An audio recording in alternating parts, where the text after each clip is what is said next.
Good afternoon, Ms. Duncan. How are you? I'm good.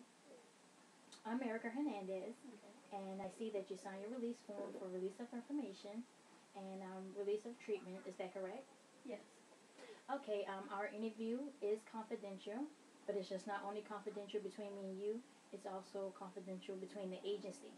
That means if I'm not able to help you, then someone else in the agency will be able to help you. Is that all right? Yes. Okay, so what brings you in today? Trouble with my car. Since I got the car like 3 years ago, I've put so much money into fixing the car for other problems, and I just had the car in the shop maybe a month ago and spent maybe like $600. And on Thursday, I went to get something to eat maybe 4 miles from my house, and my car shut off. My brother had the guy, one of his friends, come and tow my car, and called like 30 minutes later and said that my engine went out. Oh, so you're here because Yeah, you're without a car. Your car just shut off when you went to go get something to eat. yes. And it broke down on you? Yes, it's dead. Oh, okay. That could be overwhelming. Yes, because now I feel I'm at a crossroad because I don't know, do I just give up on this car that I'm this close to paying for, or do I just start over, whole new car with no problems, and just start from there? Right. I can understand how that could be overwhelming and frustrating that you were almost close to paying your car off, Yes. and now that you have to start all over Yes. with a new car and new payments. Right. That is very overwhelming. And not to mention the payments that I have right now, they are manageable. It's not high, but being that I'm not finished paying my car, if I were to get a new car, I would be upside down in my payments, meaning I would have to still pay that car off.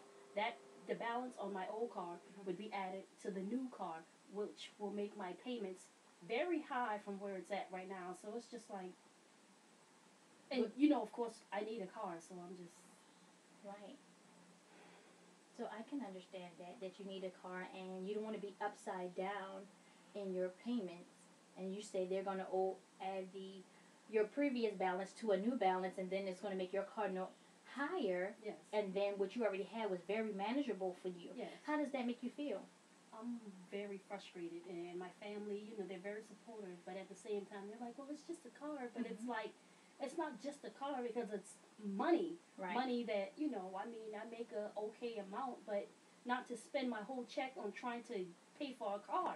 So it's kind of, everybody's, it's life, things happen. I get all that. I know it's life. I know things happen and all that. It's just, I don't know what to do. I don't know, the options were to find a cheap engine and, have it placed in the car and trade the car in instead of spending almost $2,000-$3,000 for an engine to go trade it in. But it's like, if they can't find anything cheaper, you invest this money into this engine, you might as well keep the car because it's a brand new engine. Exactly. You don't want to put a new engine in a car to go trade it in to start all over again, to be high with payments. And so I'm just, I prayed on it. I'm still like...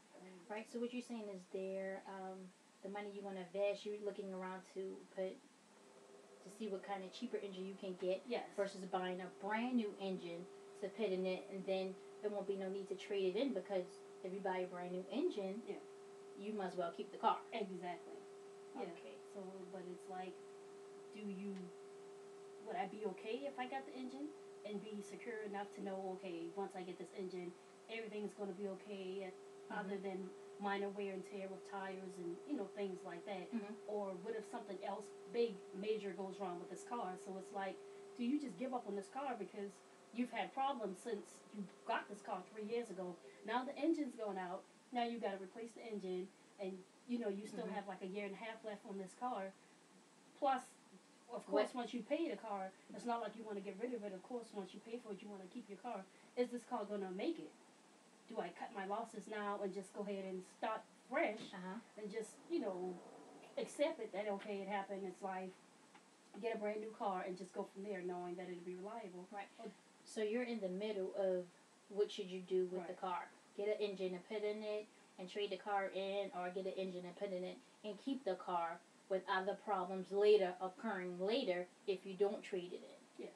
I can understand how that could be rough. Yeah, so I'm just kind of, with family, just kind of, it's a car and get over it and it's life and, just think, choose wisely, choose smart. This is the first time it's ever happened. I mean, I don't know about cars. I don't know anything. I'm just kind of, just praying on it and asking for a sign. What do I do? I mean, he brought me this far with this car when I thought, all these problems, I'm never going to be able to pay for it, but I save checks, I get the work done, and I keep it moving. So it's like, do I continue to do that, or was this a sign to just establish some credit to get a better car and go from there? It's like, I'm just... Right, so have you looked around to see about the engines, or what options are open for you that you can do? Well, I have a cousin who's married to a guy whose father owns a junkyard and orders a lot of parts and everything, so I'm waiting on her to communicate with her husband to see if maybe he can look around, as opposed to just going with this guy, say so with the car, to kind of see someone else and see if maybe he can find something cheaper, but if not, then... Have you gotten any professional advice, like maybe calling the dealership, and can they tell you anything about your car? No, I haven't called the dealership. I mean, it happened over the weekend, so it's like, I would probably call them this week sometime. So you know you need a new motor because you, a mechanic told you that? Yes. Also, the day your car broke down, it got told to the mechanic, and they told within an hour, he was like, the engine's gone. He said the intake, I think the head gasket cracked. Oh, okay then. Which I have a list of problems from the dealership from March when I turned my car in to have it serviced, because the check engine light was on. Also, the service traction light was on. And they called and said that the brake booster was leaking, which could cause engine problems. And they replaced that, and with the list they print out, it was like 4 major things on it that he said he understand I no longer have that warranty, and it would be out of pocket and it would be expensive, but if he were me, he would go ahead and start trying to knock these things off the list. And that wasn't even, well, it may have been 1 month later, and now the engine's gone. Right, so it's like... Right, so you already have previous... Yes, like $14,000 worth of work from that list that needed to be done. Right. Wow. And I don't know if those things are connected with the engine. Going out, or is these problems by themselves. Right, so it's like, could the engine...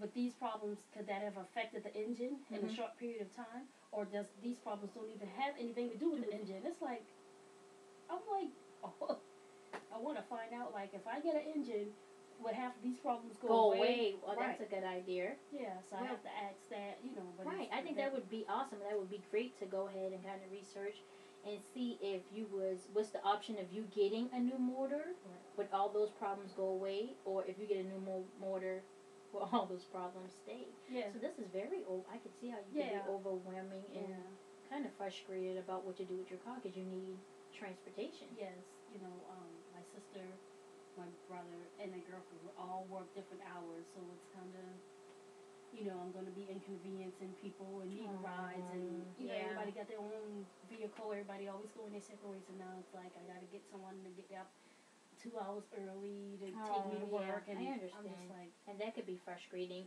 inconveniencing other people to make sure you get a way to work, and work around everybody else's schedule when you used to be, independent, not dependent, independent, because you had your own vehicle. Right.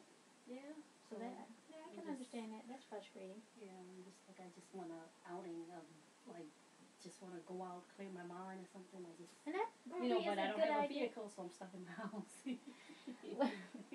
That's understandable. I could see how you may, like you suggested, need time to kind of just put everything in order, put everything in perspective, and kind of just meditate on what you should do first, and take it one step at a time, so it won't be so overwhelming to you. Because I think I'm trying to get it done fast so I can get my car back, so I won't be inconveniencing anybody. But with me trying to rush, I'm probably making the wrong decision.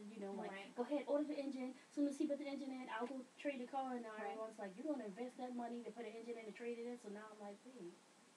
So you're just stuck with options and decisions. What do I do here? And what do I do next? The more I sit and wait and think, it's like the longer, the car's just sitting in that yard, or, and then he has to go ahead and order the part, not telling how long that part will take to get here. Not Right. to mention he has to put the part in, no telling how long it's going to take him to do that. Right. So I'm looking maybe 2-3 weeks without a vehicle that me Wow. inconveniencing everyone. Other So it's people, right? And that makes you feel, like yeah. I'm really frustrated. I think, like you suggested, just take it one day at a time. Kind of put everything in order and see what's, on the list and how you're going to do everything. Because I think a clear head to attack the situation would make you feel better, just as you suggested. Yeah. So I think once you put everything in order, Just take some time to think about it. Right. Instead of just trying to jump and exactly. make probably bad decisions. I think that's exactly what you suggested is a good idea, to kind of just take a time and not to rush or make bad decisions, to kind of clear and see which way and direction would be, cost effective for you. Yeah. Because you don't, like you said, you don't want to be upside down or keep the car in a new engine or turn the car in and then start all over with your payments. I understand how that could be very overwhelming. So Yeah. Well, I really appreciate you talking to me today, and Thank you for listening. I don't think I could sit down and talk to anyone, my family. They're like, it's just a car, Right, it's right. not that serious. Right, so it's right. like I just wanted to have somebody just listen to me, let me get all my get it out. frustrations out, without being judged. Like, it's just a car, get right, over right. it. And I understand Thank that. you for listening. Oh, not a problem. Thank you for interviewing me. Thank you.